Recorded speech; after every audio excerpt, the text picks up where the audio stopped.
Janmashtami special कथा। कन्हैया का जन्म उत्सव भाद्रपद माह के कृष्ण पक्ष की अष्टमी को मनाया जाता है। जन्माष्टमी का पर्व पूरे भारत में उल्लास व श्रद्धा के साथ सेलिब्रेट किया जाता है। इस दौरान महिलाएं पुत्र व पति की लंबी आयु के लिए व्रत भी करती हैं। मान्यता है कि जन्माष्टमी का व्रत करने से संतान प्राप्ति का सुख भी मिलता है, मगर जन्माष्टमी का व्रत पूजा व कथा के बिना अधूरा है। मान्यता है कि कान्हा की जन्म कथा सुनने मात्र से ही सभी पाप नष्ट हो जाते हैं और शांति, धन, ऐश्वर्य मिलता है। ऐसे में अगर आप व्रत नहीं भी रख रहे तो व्रत कथा जरूर पढ़ें। ऐसे में अगर आप व्रत रख रही हैं तो कथा पढ़ना ना भूलें। जन्माष्टमी की पूरी व्रत कथा स्कंद पुराण में है। जन्माष्टमी की यह व्रत कथा है। स्कंद पुराण के अनुसार द्वापर युग में मथुरा में उग्रसेन नाम का एक प्रतापी राजा था, जो बहुत ही सीधा साधा था। उसके भोलेपन का फायदा उठाकर उनके पुत्र कंस ने ही उसका सारा राजपाट हड़प लिया। कंस अपनी बहन देवकी से बहुत प्रेम करता था। ऐसी हुई थी तब आकाशवाणी। कुछ समय के बाद देवकी का विवाह वासुदेव से हुआ और विवाह संपन्न होने के बाद कंस स्वयं बहन को ससुराल छोड़ने गए। तभी एक आकाशवाणी हुई कि जिस बहन को तुम इतने प्रेम से विदा करने जा रहे हो, उसी बहन का 8वां पुत्र तेरा वध कर देगा। आकाशवाणी सुनते ही कंस क्रोधित हुआ और उसने देवकी वासुदेव करने लगा। तभी वासुदेव ने कहा कि वो देवकी को कोई नुकसान न पहुंचाए।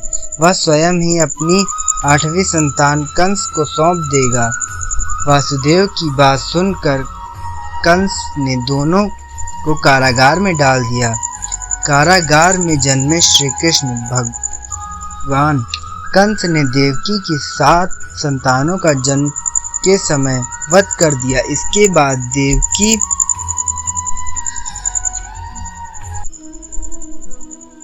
देवकी ने भाद्रपद माह के कृष्ण पक्ष की अष्टमी को रोहिणी नक्षत्र में कान्हा को जन्म दिया। तभी भगवान विष्णु ने वासुदेव को दर्शन देते हुए कहा कि उन्होंने स्वयं ही उनके पुत्र के रूप में जन्म लिया है। श्री हरि ने वासुदेव जी से कन्हैया को वृंदावन में अपने मित्र नंद बाबा के घर छोड़ने को कहा। इसके बाद वासुदेव जी ने वैसा ही किया। तब खुद ही खुल गए कारागार के ताले। वासुदेव जी ने जैसे ही कान्हा को गोद में उठाया, कारागार से तेज खुद ब खुद ही खुल गए। वहीं पहरेदार गहरी नींद में चले गए। तब वासुदेव जी ने कान्हा को टोकरी में रखकर वृंदावन की ओर ले गए। कहा जाता है कि उस दौरान यमुना जी अपने पूरे उफान पर थीं।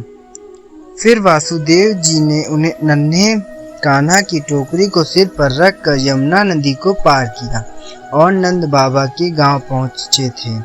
फिर वहां पर उन्होंने श्री कृष्ण जी को माता यशोदा के साथ पास रख दिया। उनकी कन्या को उठाकर वापस मथुरा आ गए। कंस ने वृंदावन में जन्मे नवजातों की करी पहचान। स्कंद पुराण के अनुसार देवकी माँ की 8वीं संतान को जन्म देने के बाद कंस कारागार में पहुंचा। तब वहां पर पुत्र की जगह कन्या को देखकर हैरान रह गया, मगर फिर भी वह उसे मारने के लिए जमीन पर जोर से पटकने लगा। उस समय माया रूपी कन्या आसमान में पहुंची और बोली, रे मूर्ख, मुझे मारने से कुछ नहीं होगा। तेरा काल पहले ही वृंदावन पहुंच गया है और वह जल्दी ही तेरा अंत कर आएगा। यह सुनकर कंस ने तब वृंदावन में जन्मे सभी नवजातों का पता लगाना शुरू कर दिया। इस पावन कथा को पढ़ने व सुनने वाले के दुख दूर होते हैं। जब कंस को यशोदा मैया की संतान का पता चला तो उसने नवजात को मारने की बहुत सी कोशिश की। उसने कई बार रूप भगवान को मारने के लिए कई राक्षसों को भेजा, मगर वे भगवान का कुछ भी बिगाड़ नहीं पाए। तब कंस को इस बात का आभास हो गया कि देवकी और वासुदेव की 8वीं संतान नंद बाबा व यशोदा माता का पुत्र है। फिर भगवान श्री कृष्ण ने युवावस्था में मथुरा जाकर अत्याचारी कंस का वध कर दिया। इस तरह जो भी यह पावन कथा पढ़ता या सुनता है उसके सारे दुख दर्द दूर हो जाते हैं। भगवान श्री कृष्ण की कृपा से व्रती व पूजा करने के जीवन में सुख समृद्धि व खुशहाली का वास होता है। थैंक यू दोस्तों। अगर आपको हमारी कहानी पसंद आई हो तो लाइक और चैनल को सब्सक्राइब करके जाइएगा। धन्यवाद।